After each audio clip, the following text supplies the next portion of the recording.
Hi friends, welcome back to Janu Jai's kitchen. ನಿಮ್ಗೆ ಏನಾದರೂ ನಮ್ಮ ಚಾನಲ್ ಇಷ್ಟ ಆದರೆ ಲೈಕ್ ಆ್ಯಂಡ್ ಸಬ್ಸ್ಕ್ರೈಬ್ ಮಾಡಿ. ಫೇಸ್ಬುಕ್ಕಲ್ಲಿ ನೋಡ್ತಾ ಇದ್ದರೆ ಫಾಲೋ ಮಾಡಿ. ಬನ್ನಿ ನಾವಿವತ್ತು ಸಿಂಪಲಾಗಿ ಒಂದು ಅವರೆಕಾಳು ರೈಸ್ ಬಾತ್ ಟ್ರೈ ಮಾಡೋಣ. ಹೇಗೆ ಮಾಡೋದು ಅಂತ ನೋಡೋಣ. ಮೊದಲಿಗೆ ಒಂದು ಜಾರ್ ತೊಗೊಳ್ಳಿ. ಜಾರ್ಗೆ ಒಂದು ಸ್ವಲ್ಪ ತೆಂಗಿನಕಾಯಿ ಮತ್ತು ಚಕ್ಕೆ, ಲವಂಗ, ಏಲಕ್ಕಿ, ಒಂದು ಸ್ವಲ್ಪ ಮೆಣಸು ಹಾಕ್ಕೊಂಡು ಒಂದು ಸ್ವಲ್ಪ ನೀರು ಹಾಕ್ಕೊಂಡು ನುಣ್ಣಗೆ ಪೇಸ್ಟ್ ಮಾಡ್ಕೊಳ್ಳಿ. ಈಗ ಒಂದು ಕುಕ್ಕರ್ ಇಡಿ. ಕುಕ್ಕರ್ಗೆ 2 ಸ್ಪೂನ್ ಎಣ್ಣೆ ಹಾಕ್ಕೊಳ್ಳಿ. ಎಣ್ಣೆ ಕಾಯ್ದಮೇಲೆ ಸ್ಪೈಸಸ್ ಆ್ಯಡ್ ಮಾಡೋಣ. ಒಂದು ಪಲಾವ್ ಎಲೆ, ಮೊಗ್ಗು, ಚಕ್ಕೆ, ಲವಂಗ, ಒಂದು ಸ್ವಲ್ಪ ಕಸೂರಿ ಮೆಥಿ, ಕಲ್ಲು, ಹಾಗೆ ಒಂದು ಮರಾಠಿ ಮೊಗ್ಗು ಹಾಕ್ಬಿಟ್ಟು ಒಂದು 2 ನಿಮಿಷ ಅರೋಮ ಬರೋವರೆಗೂ ಫ್ರೈ ಮಾಡ್ಕೊಳ್ಳಿ. ಈಗ ಇದಕ್ಕೆ ಉದ್ದಕ್ಕೆ ಸ್ಲೈಸ್ ಮಾಡಿರೋ 2 ಈರುಳ್ಳಿ ಹಾಕ್ಕೊಳ್ಳಿ. ಈರುಳ್ಳಿ ಸ್ವಲ್ಪ ಜಾಸ್ತಿನೇ ಹಾಕ್ಕೊಳ್ಳಿ, ಟೇಸ್ಟ್ ಚೆನ್ನಾಗಿರುತ್ತೆ. 1 ಸ್ಪೂನ್ ಶುಂಠಿ ಬೆಳ್ಳುಳ್ಳಿ ಪೇಸ್ಟ್ ಹಾಕಿ ಒಂದು 2 ನಿಮಿಷ ಅದನ್ನು ಫ್ರೈ ಮಾಡ್ಕೊಳ್ಳಿ.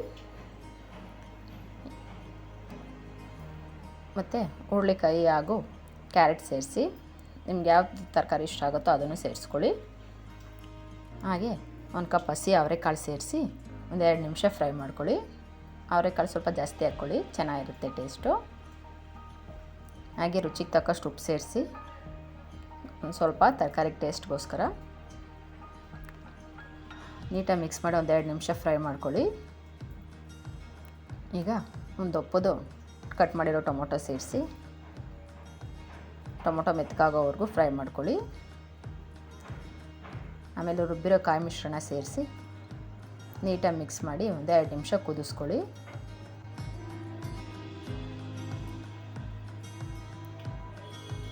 ಈಗ ಇದಕ್ಕೆ ಮನೆಯಲ್ಲೇ ರೆಡಿ ಮಾಡಿಟ್ಟಿರೋ ಸಾಂಬಾರು ಪುಡಿ ಸೇರಿಸ್ಕೊಳ್ಳಿ. ಸಾಂಬಾರು ಪುಡಿ ಫ್ರೆಂಡ್ಸ್, ಧನಿಯಾ ಪುಡಿ ಎಲ್ಲ 1.5 ಸ್ಪೂನ್ ಹಾಕ್ಕೊಳ್ಳಿ. ನಾನಿಲ್ಲಿ ಬೇರೆ ಯಾವ ಸ್ಪೈಸಸ್ ಪೌಡ್ರನ್ನ ಆ್ಯಡ್ ಮಾಡ್ತಾಯಿಲ್ಲ, ಬರೀ ಸಾಂಬಾರು ಪುಡಿ ಅಷ್ಟೇ. ಈಗ ಸಣ್ಣದಾಗಿ ಕಟ್ ಮಾಡಿರೋ ಕೊತ್ತಂಬರಿ ಮತ್ತು ಪುದೀನ ಸೊಪ್ಪನ್ನು ಆ್ಯಡ್ ಮಾಡಿ ಅದನ್ನು ಮಿಕ್ಸ್ ಮಾಡ್ಕೊಳ್ಳಿ.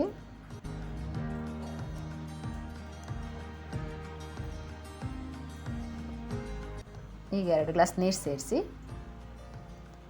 ನಾನಿಲ್ಲಿ 1 ಗ್ಲಾಸ್ ಅಕ್ಕಿ ತೊಗೋತಾ ಇದ್ದೀನಿ, ಅದಕ್ಕೆ 2 ಗ್ಲಾಸ್ ನೀರು ಹಾಕ್ತಾಯಿದ್ದೀನಿ. ಮತ್ತು ಟೇಸ್ಟ್ ನೋಡ್ಕೊಂಡು ಉಪ್ಪು ಸೇರಿಸಿ, ಆವಾಗಲೇ ಸ್ವಲ್ಪ ಉಪ್ಪು ಸೇರಿಸಿದ್ವಿ. ನೀಟಾಗಿ ಮಿಕ್ಸ್ ಮಾಡಿ ಕುದಿ ಬಂದಮೇಲೆ 1 ಗ್ಲಾಸ್ ತೊಳೆದಿಟ್ಟಿರೋ ಅಕ್ಕಿ ಸೇರಿಸಿ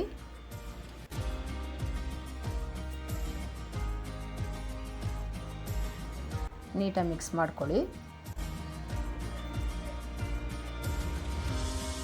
ಅಕ್ಕಿ ಸೇರಿಸಿದ್ಮೇಲೂ ಚೆನ್ನಾಗಿ ಕುದಿ ಬಂದಮೇಲೆ ಲಿಡ್ ಕ್ಲೋಸ್ ಮಾಡಿ 3 ವಿಷಲ್ ಕುಕ್ ಮಾಡ್ಕೊಳ್ಳಿ.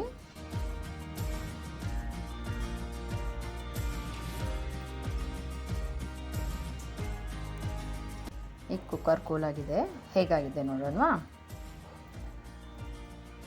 ಚೆನ್ನಾಗಾಗಿದೆ ಫ್ರೆಂಡ್ಸ್. ಅನ್ನ ಎಲ್ಲ ನೀಟಾಗಿ ಬೆಂದಿದೆ. ಒಂದ್ಸಲ ನೀಟಾಗಿ ಮಿಕ್ಸ್ ಮಾಡ್ಕೊಳ್ಳೋಣ. ನೋಡಿ ಫ್ರೆಂಡ್ಸ್, ರುಚಿ ರುಚಿಯಾದ ಅವರೆಕಾಳು ರೈಸ್ ಬಾತ್ ರೆಡಿಯಾಗಿದೆ. ಸಿಂಪಲ್ ಆಗಿದ್ರು ವೆರಿ ಟೇಸ್ಟಿಯಾಗಿರುತ್ತೆ ಫ್ರೆಂಡ್ಸ್. ಅನ್ನ ಎಲ್ಲ ಕೂಡ ನೀಟಾಗಿ ಬೆಂದಿದೆ. ಟೇಸ್ಟ್ ಮಾಡೋಣವಾ. ಇದು ನಮ್ಮ ಮೊಸರು, ಚಟ್ನಿ ಯಾವುದ್ರ ಜೊತೆ ಬೇಕಾದರೂ ಟೇಸ್ಟ್ ಮಾಡ್ಬೋದು. ಸೂಪರಾಗಿದೆ ಫ್ರೆಂಡ್ಸ್. ನೀವು ಮನೇಲಿ ಒಂದ್ಸರಿ ಟ್ರೈ ಮಾಡಿ ಹೇಗಾಗಿದೆ ಅಂತ ಕಮೆಂಟ್ ಮಾಡಿ ತಿಳಿಸಿ.